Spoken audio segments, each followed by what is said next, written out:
All right, guys, I haven't given up the braces, even though I have learned to keep my trousers up without them.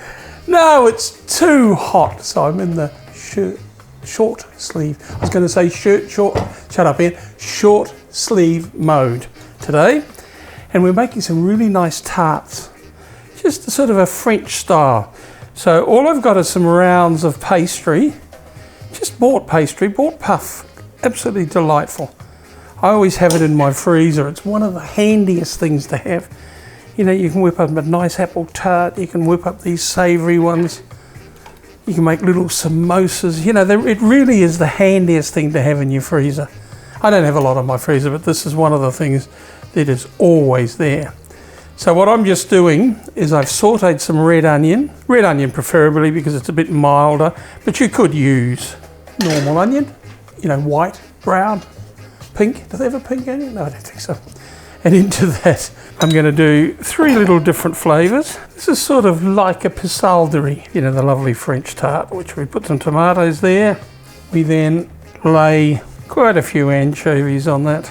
And on top of that, just some pitted olives cut in half. Now, if you were doing the typical pastry, I don't know whether you've seen it, you would do sort of lines of the anchovies like that. Right, so that's that one. Next, I've got some nice prosciutto, cut very fine. I always get it cut to order, and we're just going to lay that on this one here. Don't make the mistake of putting too much filling on these things, because what will happen is the inside will be cold. So on top of that goes a little bit of nice fresh fig, and then some gorgonzola. Gorgonzola preferably, but any good blue cheese, one with a bit of kick, but not too salty. You know, I find things like Stilton and Roquefort sometimes too salty for this. But anyway, the third one, some capers. Now I've rinsed those capers, and some soft cheese. Now in this case I'm using a Persian feta, a little bit of balsamic on top of that. And then what we do is make ourselves a little bit of egg wash, just an egg, smallest amount of milk. And we're just going to paint that around the edge. And the reason we're painting it around the edge is because it'll give a nice glaze.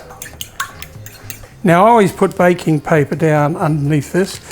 Some people don't, and the reason they don't is because they like it to sort of have that crust underneath, which is fine, but I often find if you don't have your baking paper, it sticks all over the place. Which is fine if you're just making it for yourself at home, because who cares? All right, into the oven, 180 degrees. I would say about 15 minutes. You'll certainly see when they're nice and puffed and got some colour and things like that, and turn it around once, because ovens are always notoriously at different temperatures, different part of the oven. All right, we are looking good. Let's just pull that out. That is the pastry imitation or variation, or whatever you want to call it. Just a little bit of parsley on that one. I think that's all it needs. And I always add a little bit of olive oil over the top, just to moisten it a bit. That's the gorgonzola. Once again, a smidgen of olive oil. That's the gorgonzola, figs and prosciutto. That looks rather good just like by itself, doesn't it?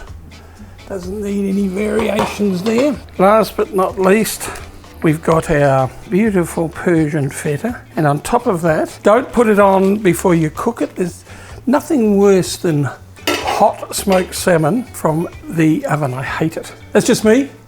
You know, you go and have a smoked salmon pizza and they put it on the top, and I know people never have smoked salmon pizzas. Actually, Wolfgang Puck made a smoked salmon pizza, very famous, and he just put it on the hot pizza at the beginning, which warmed it, exactly what I'm doing here. And we'll add a little bit of dill on top of that just to help it out. And if you're feeling real fancy, what you could always do is put some lovely local salmon caviar on the top. Actually, that looks lovely, that one. They all look lovely, but that looks particularly good, doesn't it? Very fancy. Now, to go with it, actually a mate of mine said to me just recently, he said, did you realise that Chardonnay's back in vogue? I said, never been out in my house. I love Chardonnay. And this is a particularly good Chardonnay. Yering Station Little Yering. When I say particularly good, it's good Chardonnay, but it's also very, very well priced. So a glass or two of that to go with your tarts, whichever tarts you've chosen to make, or all three. And then, my friends, we are in business. So just to reiterate, we've got the smoked salmon one, which has got some Persian feta, or goat's cheese, as it's now called. We've got the gorgonzola, fig and prosciutto, and we've got the pasalderi, which is anchovies, olives, tomatoes, all, of course, with some sautéed red onion. Fantastic. I'm going to enjoy this.